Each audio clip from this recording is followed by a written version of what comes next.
Morning. Thank you for having me over. And I was really intrigued by the topic, and I was wondering who had thought this up. And then I was pleasantly surprised to know that, well, Rahul was involved. And then a lot of other friends are here too. So I'm very happy to be here. 20 minutes is a little short, so I thought I'd pick up only one aspect. And I'm presenting it through one longish case study with two quick touches upon two more cases. And that aspect is participation. Today, you might call it crowdsourcing. The kind of numbers that Kabir mentioned, they're actually even larger than that. So it's not just 300 million children, we are talking about nearly 500 million children, because that's the way our FAR graph is, for example. So what do you...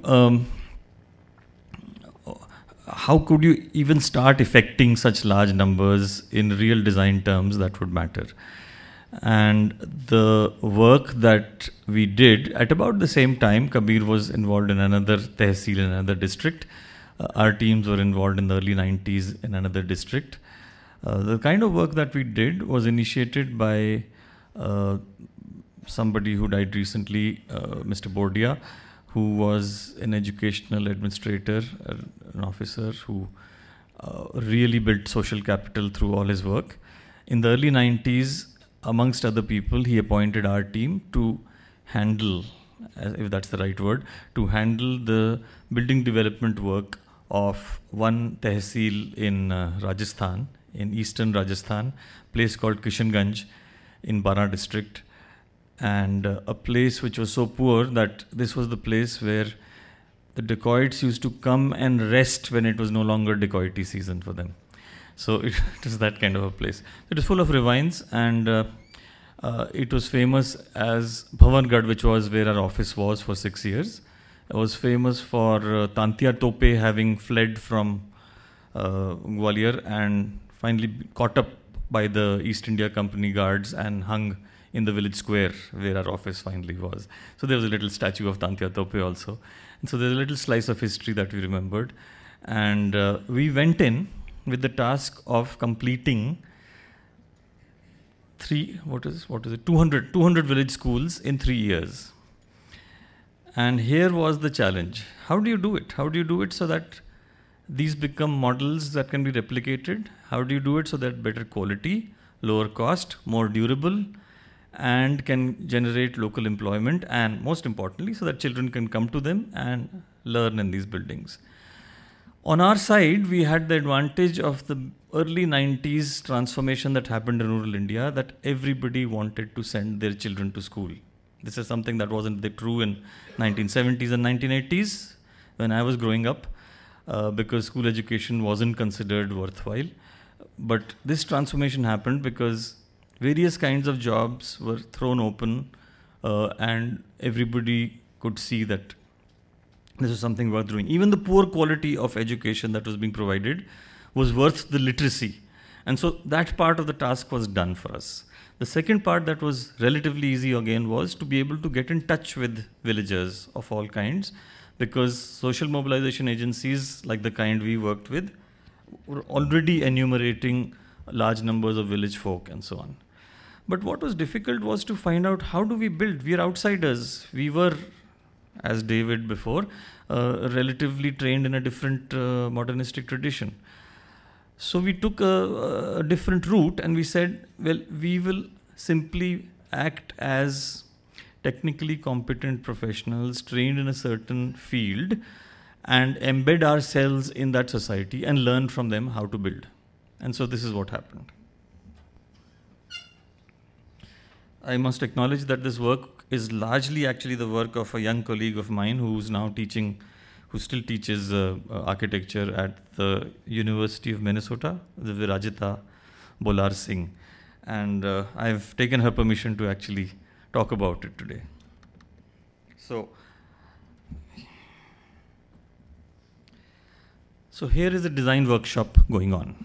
This design workshop consists of 6 village folk, all parents of school-going children, selected to be at a minimum of 40% women, selected to be representative of communities, with different communities in the village, and brought together for a 2-day, I'm so sorry, it seems to be moving on its own.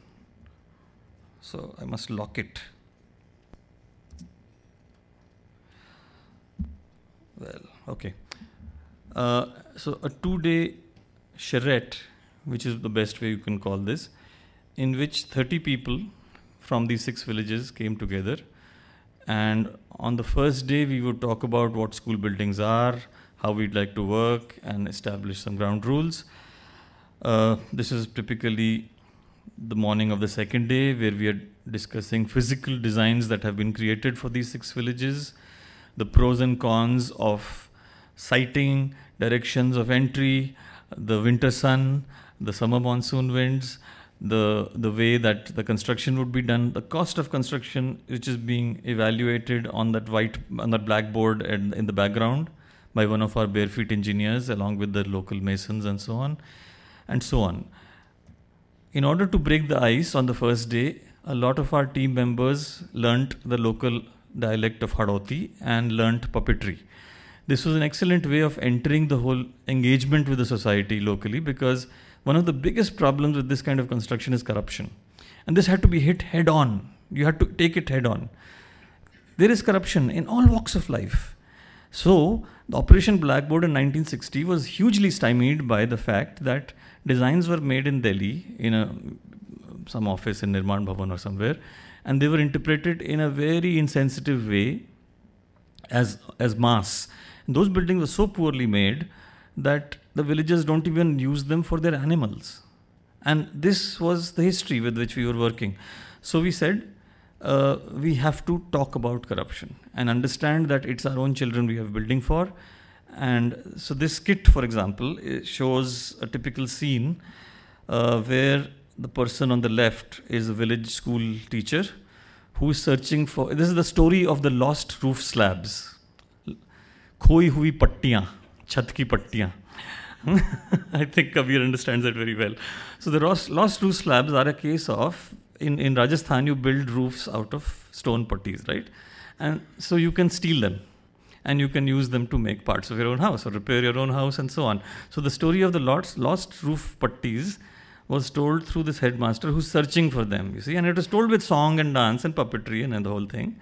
And he reaches the headman's house. Now, the person eavesdropping on the right, far right, is the headman's wife, who has actually stolen them last night to make the new cowshed. And so this whole story has got a lot of humor, and yet it talks about the real issues that are the reasons why our buildings fail. And it's also, we found that this kind of puppetry, hand puppets, is excellent for talking about this, because nobody can take offense against a puppet. And you can't see who's the person who's driving the puppet. So even people who we knew were horribly corrupt sitting in the audience would loudly laugh at this. And frankly, nobody can really be angry about it. So it started creating a breaking of ice situation, village after village, that became very useful in our work. We found it an easy step from that point on, because we weren't really very good at speaking Hadoti.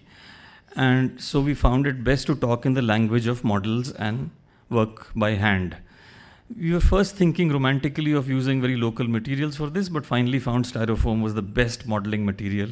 And anyway, it's used in tazia making, so it's not an unfamiliar material to villagers. So we simply used to carry on our backpacks a lot of styrofoam, blades, pins, and a few materials like that, and we would design schools together in this way.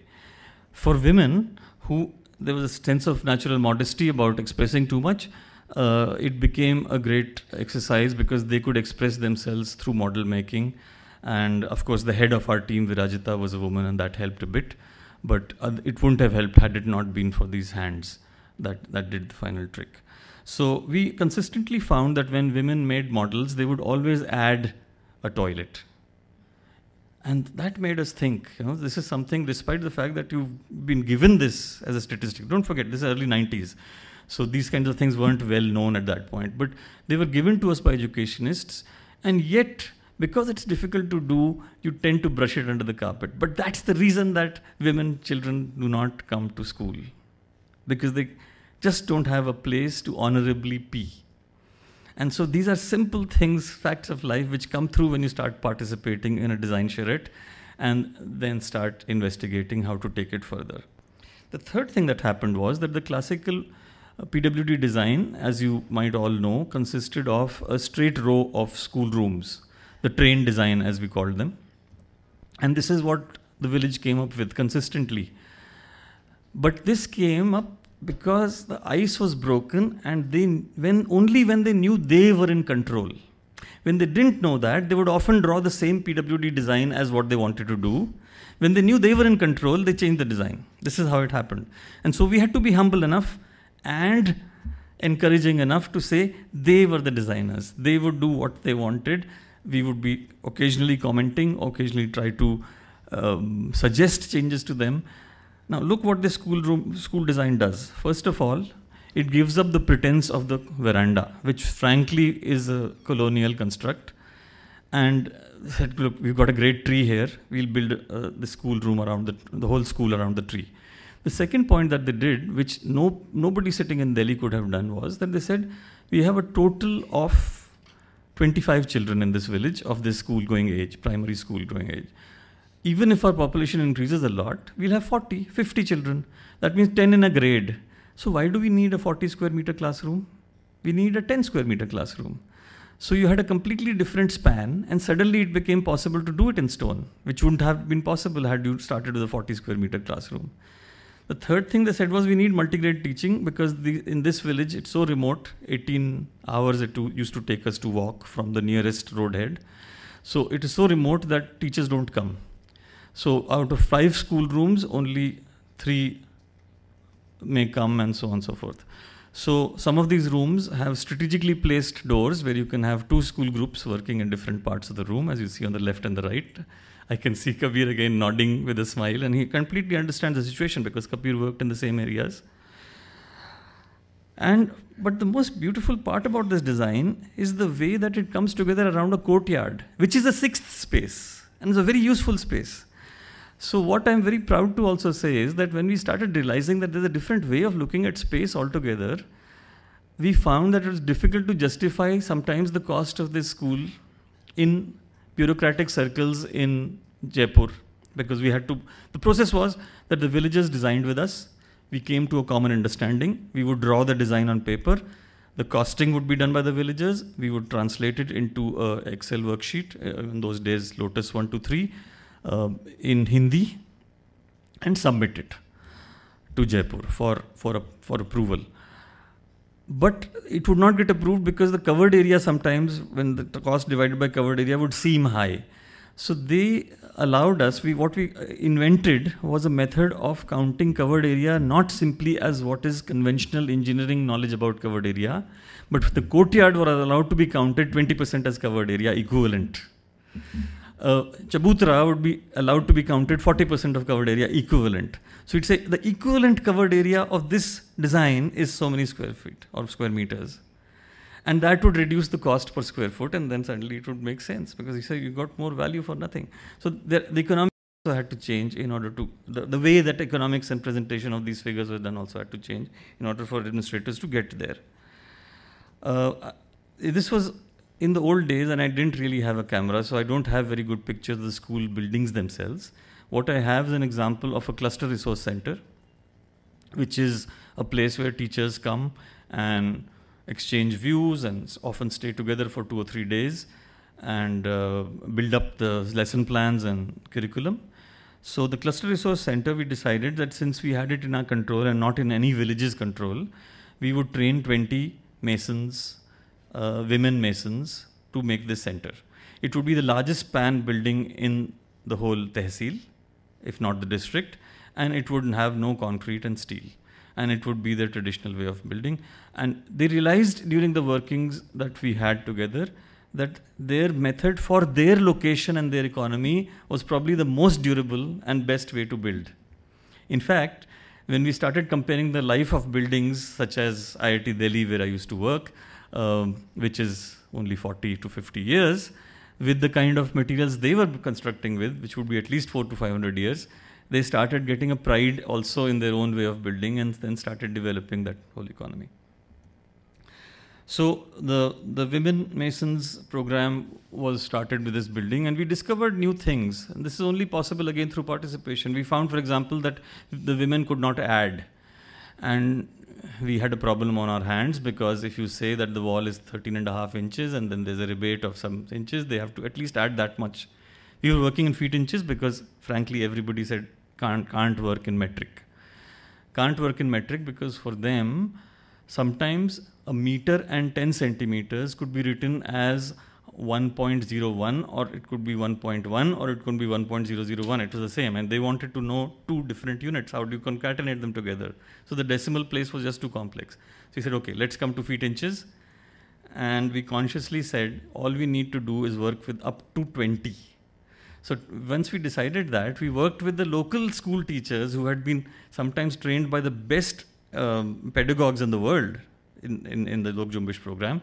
So we worked with them to say, how many days do you need to teach 20 women how to add, subtract, and do all basic operations with numbers up to 20?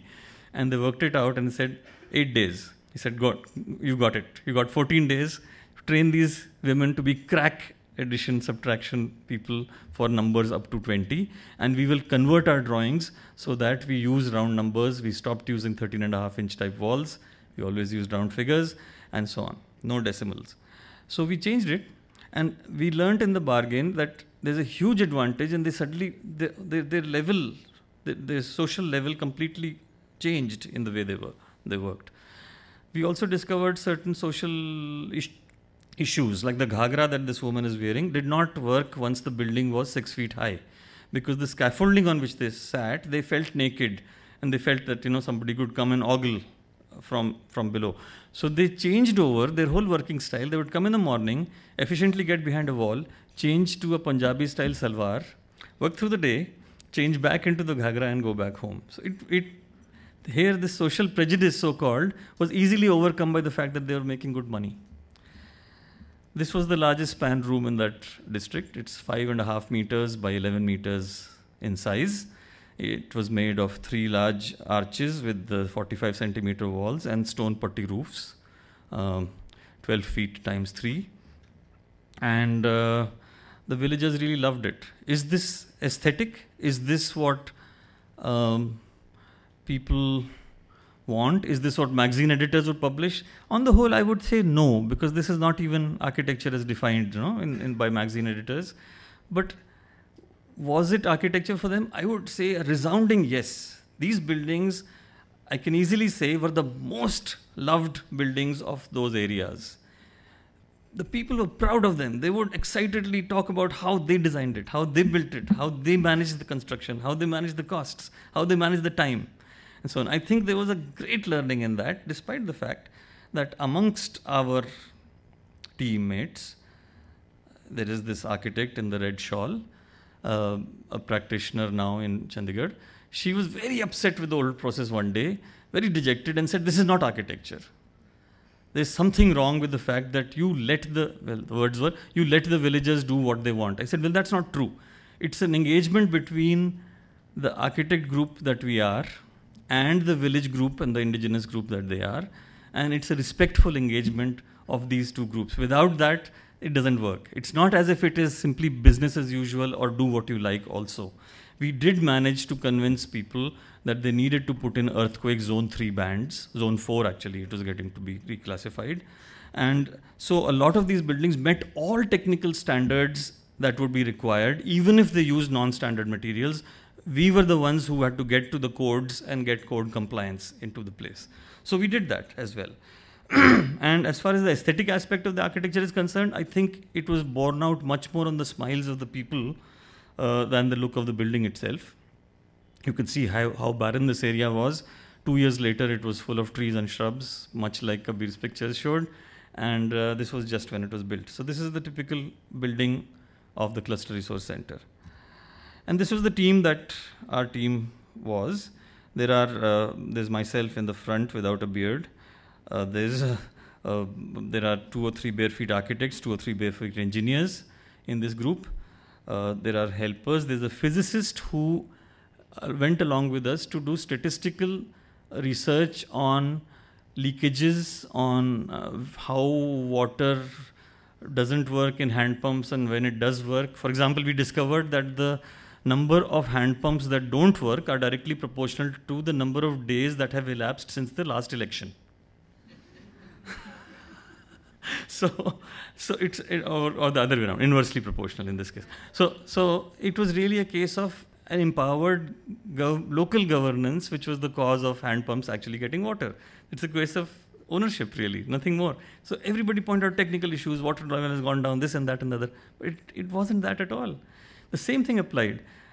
PWD would make putty roofs which would leak consistently. We made hundreds and hundreds of putty roofs, none of which leaked.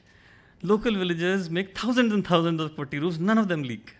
So it's really about ownership. It's not about technology. Everybody would give us these vague ones about this technology, that technology. We would try everything. Everything would work as long as we did it. Everything would stop working as long as it was done by a contractor, engineer method, which had no relationship with the local population. So it is really about participation, ownership, which came through by directly working with the people.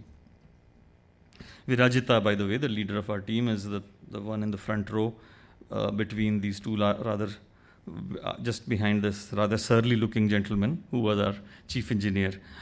There are other little stories, human stories here. The boy in this picture, Shankar, was not an engineer at all. He was a local village boy who simply became a, should I say, a groupie. He kind of just joined our group and went bare feet village after village.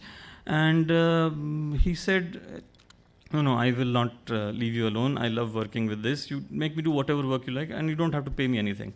So anyway, we did pay him. And we made him a little junior engineer by P.N. Khanna, because we tore out all the pages that he didn't need, and we took out the masonry pages and a Hindi version, and we gave him a crash course so that he became an excellent supervisor, and probably much better than most others. So, and this is really the last slide, I'm being told it's time out. And Kapil, right in the middle with a big smile, lives in Kishanganj even now. He fell in love with a village girl, married, and has become a farmer. So there are interesting stories here of all kinds. And it's a human story of how this team has actually embedded itself very respectfully in a local tribal village community. And I think I would not be doing justice if I were not to tell about the failure of the timing. Our score was to be 200 villages completed, well done in 3 years. It was an administrative decision to do so. The money was there, and that is why this was a decision. It was a mistake. Our score at the end of first year was 0. It needed that time for us to be ragged. It needed the time for the villagers to understand that we meant what we are saying, and so on. The score at the end of 2 years was 10. We were depressed. The score at the end of 3 years was about 60, 70. And then we started delivering. In the 4th and 5th year, we delivered a village school every 4th day. There was a new complete village school being delivered like an engine. It was a construction engine. Everybody knew what was happening. Within the village, there were 20, 30 people who would know how to organize themselves. How we were delivering so fast, we created a shortage of stone putties. The cost of stone putties went up. The cost of lime went up. Local lime went up. That was really a shocker for me, that actually the village economy was not being able to support the speed at which we were building. So finally, the only thing I can say is that this kind of crowdsourcing example, which a lot of people said, well, 1990 is no longer relevant. It's hugely relevant. 70% of India still lives in these places. And as was said earlier by one of the sponsors, rural India is still a very relevant force and relatively untapped economy, and we must look at that. I had put together some more slides in case I somehow miraculously managed in less time to say that even in urban India, and this is TZ in Bangalore, participation has a place. And that in the urban disadvantaged India, it has a huge place as well. So this was another project in which we did participatory provision of water and sanitation, a people's project really, in Shadipur Basti, one of the largest slums in Delhi. Thank you.